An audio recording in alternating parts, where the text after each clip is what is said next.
এরা হুজুরদের উপরে এসে খবরদারি করে, মাতব্বরি করে, কিন্তু বাংলাদেশটা মুসলমানদের বাংলাদেশ। ভাগ বটোয়ারা এটা ইসলামের জন্য সংরক্ষিত। এই দেশ ঐতিহাসিকভাবে আল্লাহর কোরআনের আইন অনুযায়ী চলবার কথা, ঐতিহাসিকভাবে ইসলামী হুকুমত হওয়ার কথা। 24 বছর পর্যন্ত পশ্চিম পাকিস্তানি স্বৈরাচারীরা গাদ্দারি করেছে। এরপরে 71 সাল থেকে 2024 সাল 54 সাল পর্যন্ত আমাদের স্বদেশের শাসকরাও গাদ্দারি করেছে। 78 বছর পর্যন্ত আমরা গাদ্দারি আর বঞ্চনার শিকার। এবার সময় হয়েছে, ওঠো, জাগো, আওয়াজ তোলো। আগামীর বাংলাদেশ হবে ইসলামের বাংলাদেশ, আগামীর বাংলাদেশ হবে খেলাফতের বাংলাদেশ। আল্লাহর নবী ঘোষণা দিলেন, আমি ভাষণ দেব।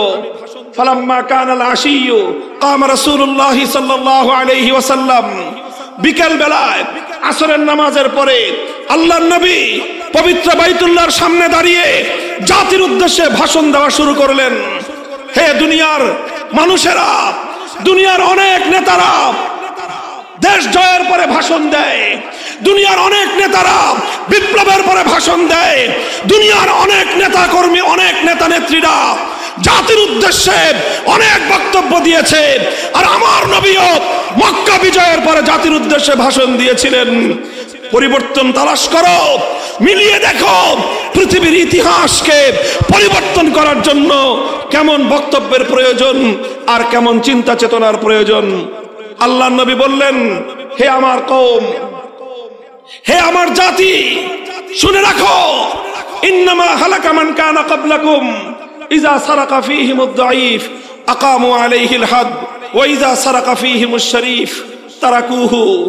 তোমাদের পূর্ববর্তী জাতিগুলোকে আল্লাহ ধ্বংস করে দিয়েছেন। কি ছিল তাদের অপরাধ? কোন কারণে তাদেরকে ধ্বংস করা হয়েছে? নবীজি বললেন, তাদেরকে ধ্বংস করার কারণ হলো এই, যখন তাদের মধ্যে কোন সম্ভ্রান্ত মানুষ, কোন প্রভাবশালী মানুষ, কোন ক্ষমতাবান মানুষ যখন অপরাধ করত, যখন কোন শিল্পপতি, কোন বড় ধরনের ক্ষমতাবান মন্ত্রী, এমপি, মন্ত্রীর দুলাভাই, এমপির খালু, চেয়ারম্যানের শালা, এই জাতীয় মানুষ যখন অপরাধ করত, যখন টাকা পয়সাওয়ালা শিল্পপতি মানুষ যখন কোনো অপরাধ করত, তখন তাদের উপর কোনো আইনের শাসন প্রয়োগ করা হতো না। সিস্টেম করে তাদেরকে বাঁচিয়ে দেয়া হতো, তাদেরকে মুক্তি দেয়া হতো। ওয়াইজা সারাকা ফীহিমুদ দাঈফ। আর ওই একই অপরাধ যখন কোনো দুর্বল করত, কোনো গরিব মানুষ, কোনো মেহনতি মানুষ, কোনো রিক্সাওয়ালা, কোনো ঠেলাগাড়িওয়ালা, কোনো নৌকার মাঝি, কোনো কৃষক, কোনো শ্রমিক, কোনো মজদুর, রাস্তার টোকাই, দরিদ্র মানুষ যখন সেই একই অপরাধ করত, এবার গোটা রাষ্ট্রযন্ত্র মিলে আইনের শাসন 100 ভাগের জায়গায় 200 ভাগ কায়েম করত। আইনের শাসন শুধু দুর্বলের উপর কায়েম করা হয়। বিচার করা হয় কাদের? অনেক টাকা দিয়ে যারা বড় বড় ব্যারিস্টার কিনতে পারবে না, তাদের বিচার হয়। আর যারা অনেক টাকা খরচ করতে পারবে, অনেক বড় ব্যারিস্টার, অনেক বড় অ্যাডভোকেট কিনতে পারবে, অধিকাংশ ক্ষেত্রে আইনের ফাঁক ফোকর দিয়ে তারা বেঁচে যাবে। এটাই হলো ব্যবস্থাপনা। আল্লাহর নবী বললেন, একই অপরাধ করে বড় লোকের বিচার হয় না, গরিবের বিচার হয়। একই অপরাধ করার পরে ক্ষমতাবানের বিচার হয় না, দুর্বলের বিচার হয়।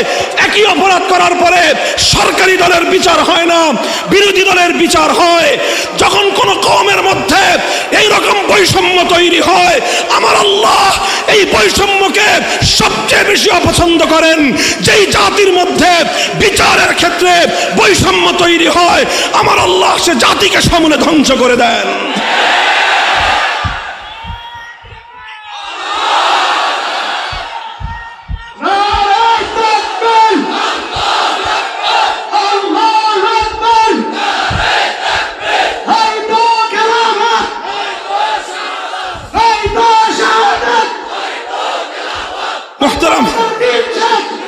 মুহতারাম হাজিরিন, হযরত উলামায়ে কেরাম, মেহেরবানি করে কথাটা লক্ষ্য করে বুঝুন।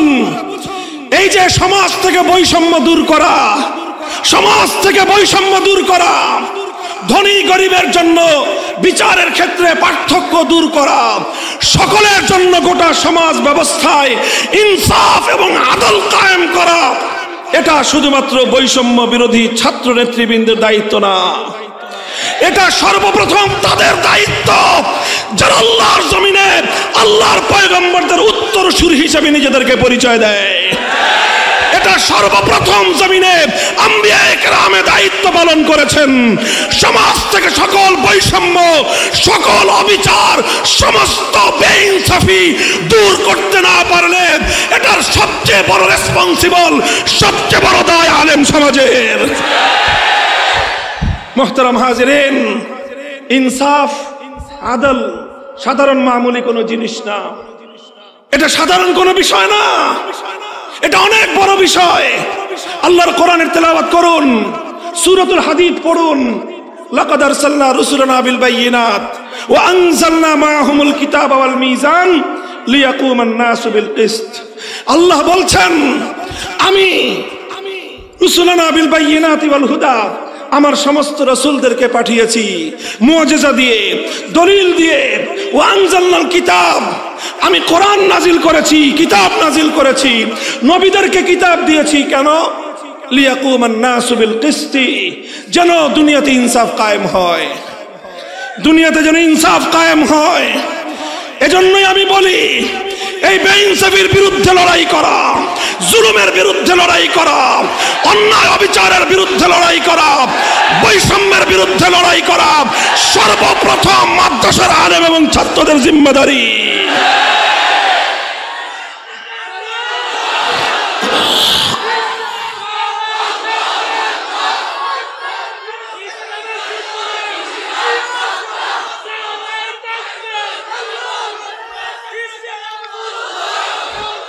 আলেম ওলামাদের কাছে বৈষম্যের বিরুদ্ধে কথা শুনলে, ন্যায় বিচারের কথা শুনলে একদল মানুষ মনে করে যে হুজুররা এই সমস্ত কথা বলে কেন? হুজুররা বলবে আখিরাতের কথা, হুজুররা বলবে নামাজ রোজার কথা, পর্দা পুশিদার কথা, হুজুররা বলবে দান সৎকার কথা, আর হুজুররা পড়বে মিলাদ শরীফ, হুজুররা পড়বে খতম শরীফ, হুজুররা এই সমস্ত নিয়ে থাকবে। হুজুররা কেন রাষ্ট্র রাজনীতি নিয়ে কথা বলে? এটা আজ আমার সমাজের অন্যতম একটা জাহিলিয়াত। এই জাহিলিয়াতের বিরুদ্ধে যুদ্ধ করতে হবে। এই জাহিলিয়াতকে শেকড় শুদ্ধ সমাজ থেকে উপড়ে ফেলতে হবে। এই জন্য সর্বপ্রথম রাজনৈতিক নেতাদের মগজ ধোলাই করতে হবে। ওলামায়ে কেরামকে বলছি, মঞ্চগুলোতে, মাহফিলগুলোতে রাজনৈতিক নেতাদেরকে দাওয়াত দিবেন আলোচনা করার জন্য নয়, শোনার জন্য। রাজনৈতিক নেতারা তো আসে আর 2 মিনিট এসেই তাড়াহুড়া শুরু করে দেয় যে আমার জরুরি আরেকটা প্রোগ্রাম আছে, হুজুর তাড়াতাড়ি আমাকে একটু দেন। এরপরে মাহফিল কমিটি কি করেন? হুজুরদের তাফসীরুল কোরআন বন্ধ করে রাজনৈতিক নেতার পেশাল শোনার জন্য মানুষকে বাধ্য করেন। এগুলো জাহিলিয়াত। এই জাহিলিয়াতকে বাংলার মাটি থেকে উপড়ে ফেলতে হবে। রাজনৈতিক নেতারা কান খাড়া করে শুনে রাখেন, মাহফিলে আসবেন কথা বলার জন্য না, ওয়াজ শোনার জন্য। শুনবেন, বয়ান শুনবেন, আর আলেমগণ এই রাজনৈতিক নেতাদেরকে সামনে রেখে রাজনৈতিক বক্তব্য দিবেন। অনেক কাল আপনারা হীনমন্য থেকেছেন, এজন্যই শেখ হাসিনারা কাদের উপর চড়ে বসবার সুযোগ পেয়েছিল। আপনারা উঠেন, দাঁড়ান, রাষ্ট্র রাজনীতি নিয়ে কথা বলেন, বলেন এদেশ আমার, এদেশ আমার পূর্বসূরীদের রক্ত দিয়ে আমরা কিনেছি।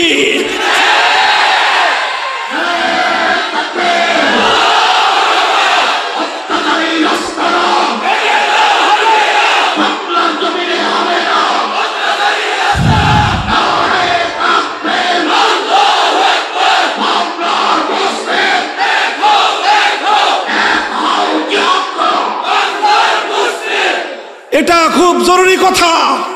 রাজনৈতিক নেতৃবৃন্দকে রাজনীতি বিষয়ে আলেমদের ওয়াজ করতে হবে, বয়ান করতে হবে।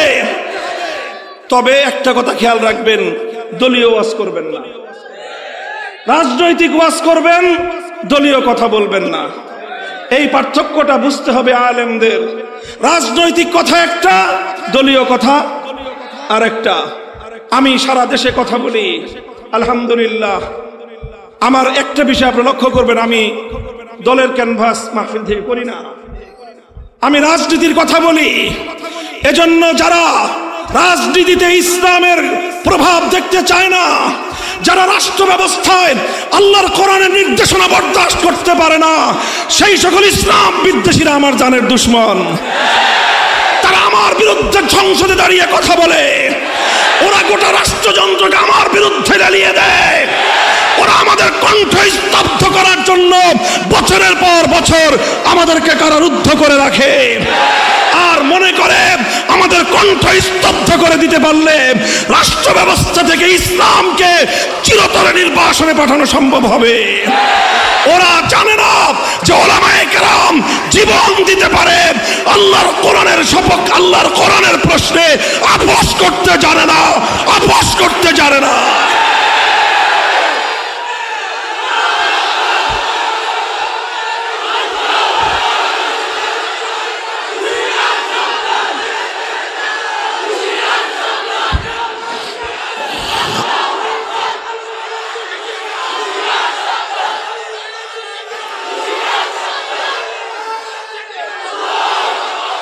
এই কথাটাও খুব ভালো করে বলে রাখি, আগামীর বাংলাদেশে যারা রাজনীতি করবেন মাথায় রেখে করবেন, এদেশে যেমনি ভাবে আপনারা আব্রাহাম লিঙ্কন, কার্ল মার্কস, মাও সেতুং, লেনিনদের আদর্শ নিয়ে রাজপথে কথা বলেন, আমরাও আল্লাহর পয়গম্বরের, আল্লাহর কোরআনের খেলাফতের রাজনীতি নিয়ে কথা বলবো।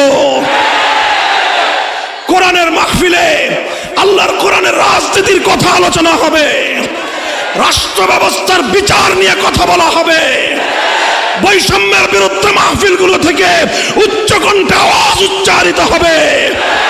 এই বৈষম্যকে সমাজ থেকে ছেটিয়ে বিদায় করতে হবে, তাহলেই আল্লাহর কোরআন নাজিল হওয়ার উদ্দেশ্য হাসিল হবে, নবীর মাকসাদ, বিআসাতে রাসূলের মাকসাদ অর্জন হবে ইনশাআল্লাহ। কথা বলেন ঠিক কিনা? আল্লাহর পয়গম্বর সে কথাই বললেন, মক্কা শরীফে বললেন, বাইতুল্লাহকে সামনে রেখে কাবার চত্বরে দাঁড়িয়ে আমার নবী বললেন, বৈষম্য বরদাস্ত করা যাবে না। আর এই জন্যই তো হাফিজ হুজুর রহমতুল্লাহ আলাইহি 1971 সালে বলেছিলেন, 71-এর মুক্তিযুদ্ধ জালিমের বিরুদ্ধে মজলুমের লড়াই। আমরা সেই হাফিজের চেতনায় আজও দাঁড়িয়ে আছি। আমরা বিগত 2013 সাল থেকে 2024 সাল পর্যন্ত সর্বাধিক একটি গোষ্ঠী হিসেবে সবচেয়ে বেশি রক্ত দিয়েছে যারা বৈষম্যের বিরুদ্ধে, তারা হলো আলেম সমাজ। 2013 সাল রক্তে রঞ্জিত করেছি শাপলা চত্বর আমরা। 2021 সাল ব্রাহ্মণবাড়িয়া থেকে হাটহাজারী রক্তে রঞ্জিত করেছে আমার সন্তানেরা। 2024 সালের ফ্যাসিবাদ বিরোধী লড়াইয়ে প্রায় 100 কোরআনের হাফেজ আলেমদের রক্তে বিপ্লব অর্জিত হয়েছে।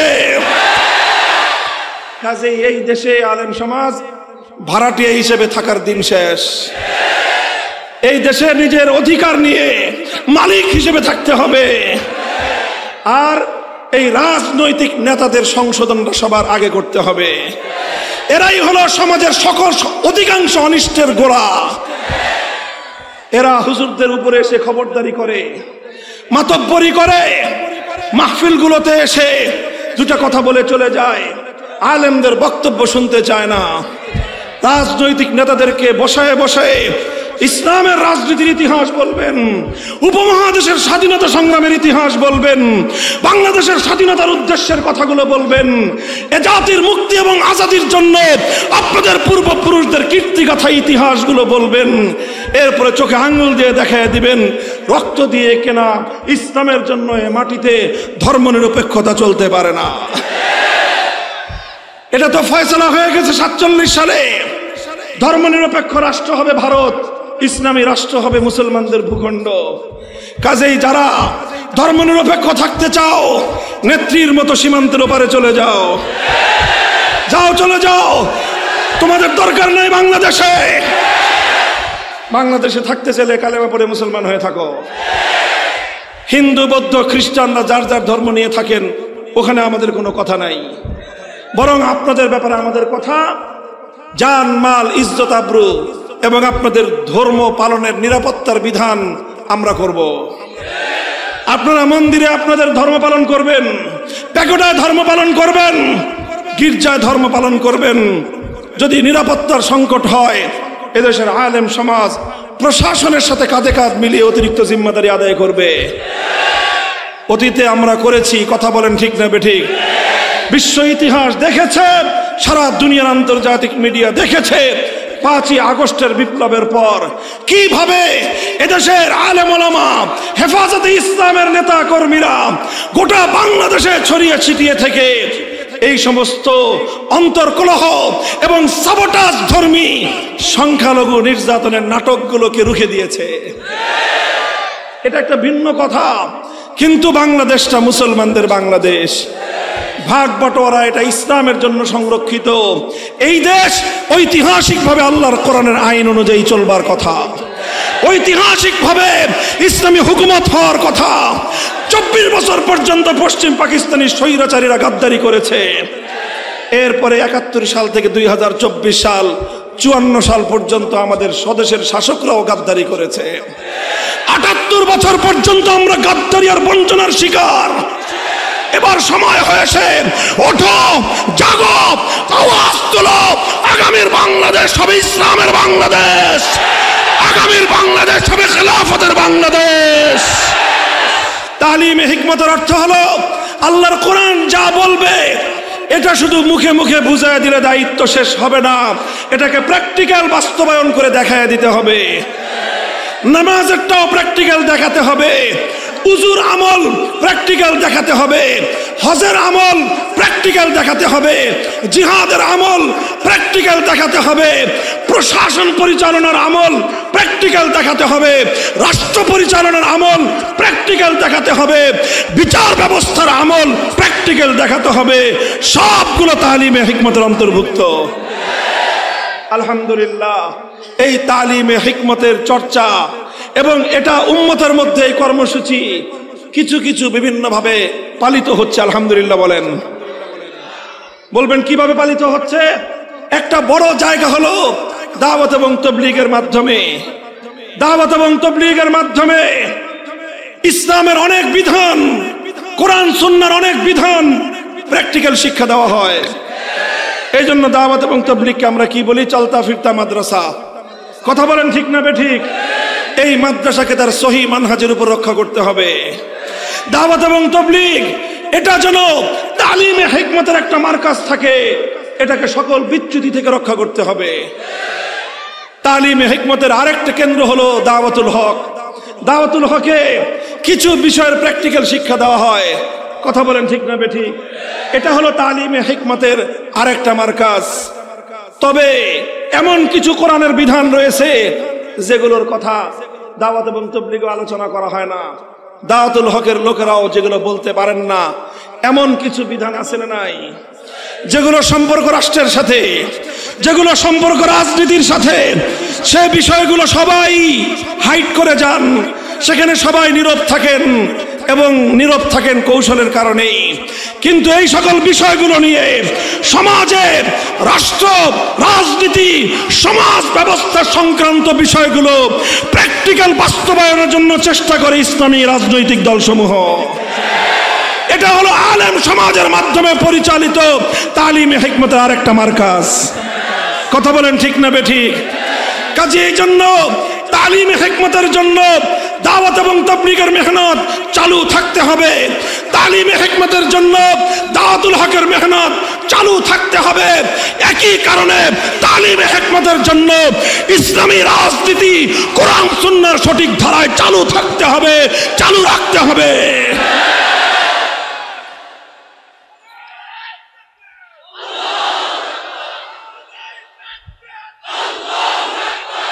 মুহতারাম হাজিরিন, কথাগুলো কোরআন থেকে বলছি, নবীর সুন্নাহ থেকে বলছি এবং আজকের আমার বাংলাদেশের বাস্তব প্রেক্ষাপট তুলে ধরলাম যেন বিষয়গুলোকে আমরা সঠিকভাবে যথাযথভাবে উপলব্ধি করতে পারি। কথা পরিষ্কার? আমার আলোচনা সমাপ্তির দিকে, শেষে আপনাদেরকে একটা আহ্বান জানাবো। আহ্বানটা শোনার জন্য একটু অপেক্ষা করেন। এর আগে আল্লাহর পয়গম্বরের 4 নম্বর কর্মসূচি ওয়ায়ুযাক্কিহিম। আল্লাহর নবীর 4 নম্বর দায়িত্ব হলো তাজকিয়া। তাজকিয়া কি জিনিস? তাজকিয়া অনেক লম্বা কথা। তাজকিয়ার সারমর্ম, তাজকিয়ার হাকিকত হলো, লক্ষ্য করে ধারাবাহিকতাটা বুঝেন।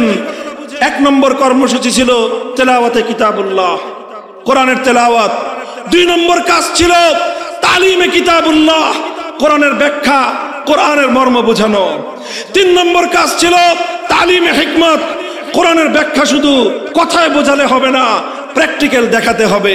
এটা হলো তালিমে হিকমত। এবার তাজকিয়ার কাজ হলো শুধু প্র্যাকটিক্যাল আমল করে দেখায় দিলে হবে না। তাজকিয়ার অর্থ হলো আল্লাহর কোরআনকে মানুষের আখলাকে পরিণত করতে হবে। ওয়াহাযিহি হাকিকাতুত তাজকিয়া।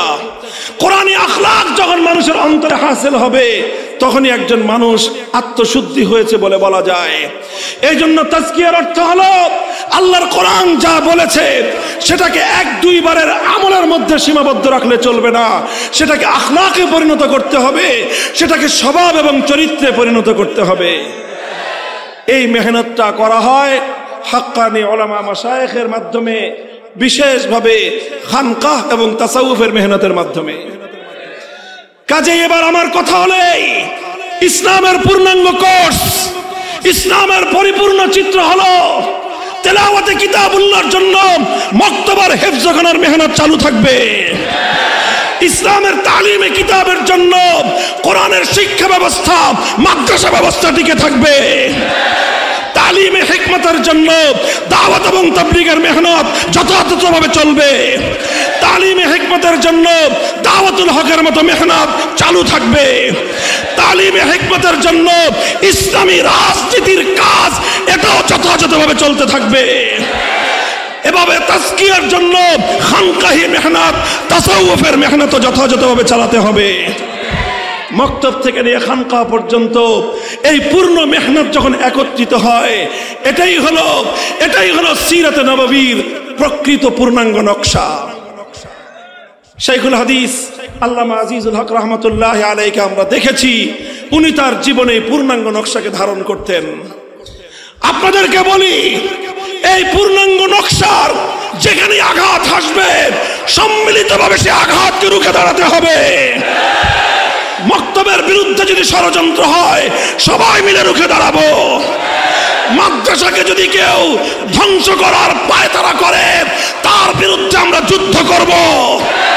দাওয়াত এবং তাবলীগের মেহনতকে যদি কেউ বিভ্রান্ত করার চেষ্টা করে, তার বিরুদ্ধে আমরা রুখে দাঁড়াবো। দাওয়াতুল হকের কাজকে যদি কেউ নষ্ট করতে চায়, 1 চুল পরিমাণ ছাড় পাবে না। আর ইসলামী রাজনীতি কি করবেন? বলেন কি করবেন?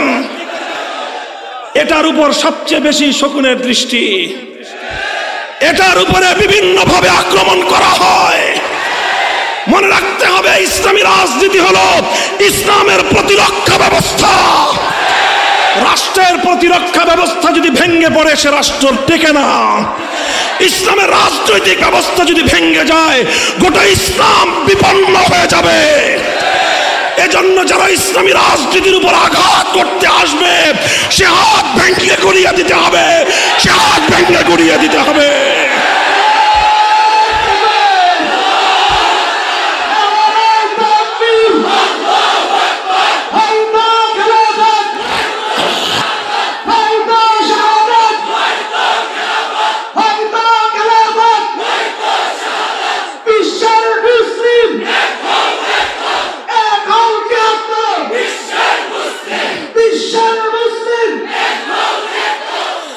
মুসলমান, একটু একটু আগাবার চেষ্টা করো। 5ই আগস্টের বিপ্লব একটা বিষয় বাংলার মানুষকে চোখে আঙ্গুল দিয়ে দেখিয়ে দিয়েছে, বিপ্লবের জন্য অনেক বড় নেতার দরকার নাই। 5ই আগস্টের বিপ্লব দেখিয়ে দিয়েছে 1 ঘন্টার ব্যবধানে টেকনাফ থেকে তেতুলিয়া পর্যন্ত মুসলমানদের জাতীয় স্থাপনায় ভাস্কর্য নামক যত মূর্তি ছিল, সব ভেঙ্গে গুড়িয়ে দিয়েছে। কারা গুড়িয়েছে? বিপ্লবীরা গুড়িয়েছে। কথা বলেন ঠিক না বেঠিক? নেতার দরকার হয় নাই, ঘোষণার দরকার হয় নাই। ঘরে ঘরে বিপ্লবী তৈরি হও, আর একটা বিপ্লবের জন্য প্রস্তুতি গ্রহণ করো। আলহামদুলিল্লাহ, 5ই আগস্টের বিপ্লব এদেশের তৌহিদবাদী ইমানদারদের হৃদয়ে শক্তি এবং সাহসের সঞ্চার করেছে। একটি পৌত্তলিকতাবাদী আগ্রাসী শক্তির পতন ঘটেছে। তাদের কৃতদাসী সেদিকে বিতাড়িত হয়ে চলে গেছে। যতই কান্দাকাটি করো, যতই কান্দাকাটি করো, চট করে ঢুকে পড়বার সুযোগ শাহজালালের বাংলায় আর তোমার হবে না ইনশাআল্লাহ।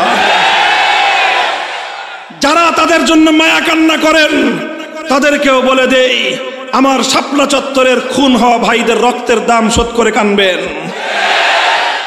জুলাই আগস্টের বিপ্লবের বাংলার 2000 দামাল সন্তানদের রক্তের মূল্য পরিশোধ করে কান্নাকাটি করবেন। এর আগ পর্যন্ত কোন খুনি বাংলার মাটিতে পুনর্বাসিত হবে না। যদি কেউ তাদের পুনর্বাসনের ব্যবস্থা করেন, আপনারা ইতিহাসের রাস্তাগুলো নিক্ষিপ্ত হবেন। কথা বলেন ঠিক না বেঠিক? 5ই আগস্টের বিপ্লব এটা ইসলামের বিপ্লব নয়। তবে যেভাবে সূর্য ওঠার আগ দিয়ে সুবহে সাদেকের উদিত হয়, দুনিয়া বুঝে কিছুক্ষণ পর সূর্যের উদয় হবে। 5ই আগস্টের বিপ্লব চোখে আঙ্গুল দিয়ে দেখিয়ে দিয়েছে বাংলাদেশের ভবিষ্যৎ ইসলামের ভবিষ্যৎ, বাংলাদেশের ভবিষ্যৎ খেলাফতের ভবিষ্যৎ। কথা বলেন ঠিক না বেঠিক? বাংলাদেশের মানুষ, তোমরা একবার সোনার বাংলাদেশ দেখেছো, এরপরে তোমরা নতুন বাংলাদেশ দেখেছো, এরপরে সবুজ বাংলাদেশ দেখেছো, এরপরে ডিজিটাল বাংলাদেশ দেখেছো, আর স্মার্ট বাংলাদেশ দেখার অপেক্ষায় আছো। আমরা তার আগে বলতে চাই, এবার সব বাংলাদেশ দেখা হয়েছে। এবারের বাংলাদেশ হবে ইসলামের বাংলাদেশ, খেলাফতের বাংলাদেশ।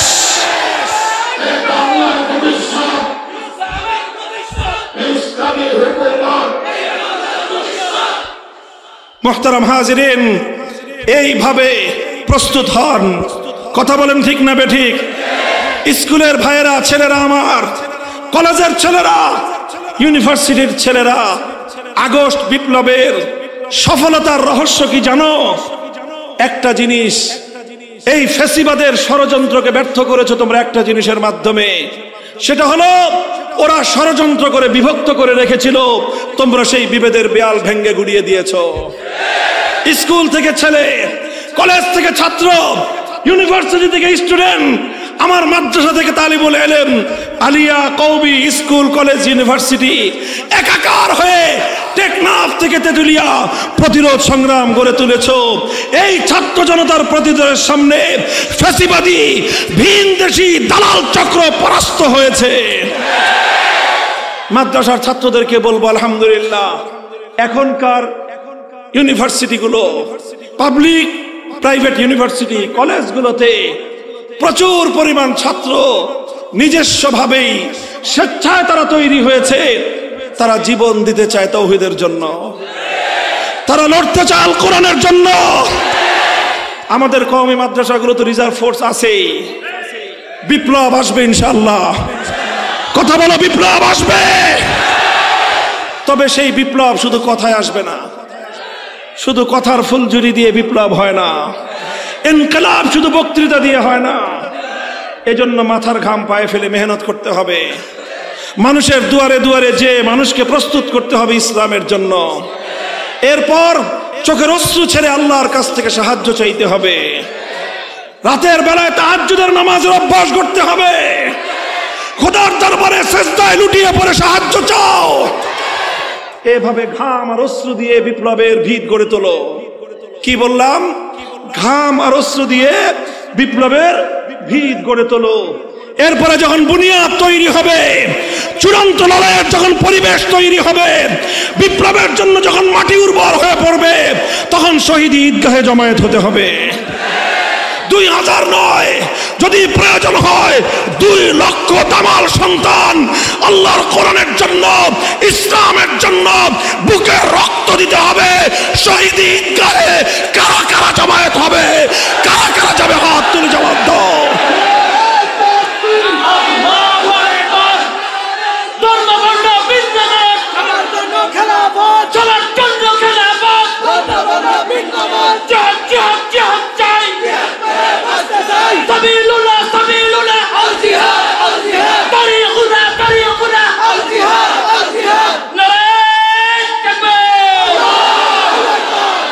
এটা কি শুধু কথার কথা না অঙ্গীকার? এটা শুধু কথা না অঙ্গীকার? কার সাথে? জোরে বলো, কার সাথে? বসেন, রক্ষা করবেন তো ইনশাল্লাহ? প্রস্তুত হন, ইনশাল্লাহ বাংলাদেশকে কেউ পরাভূত করতে পারবে না।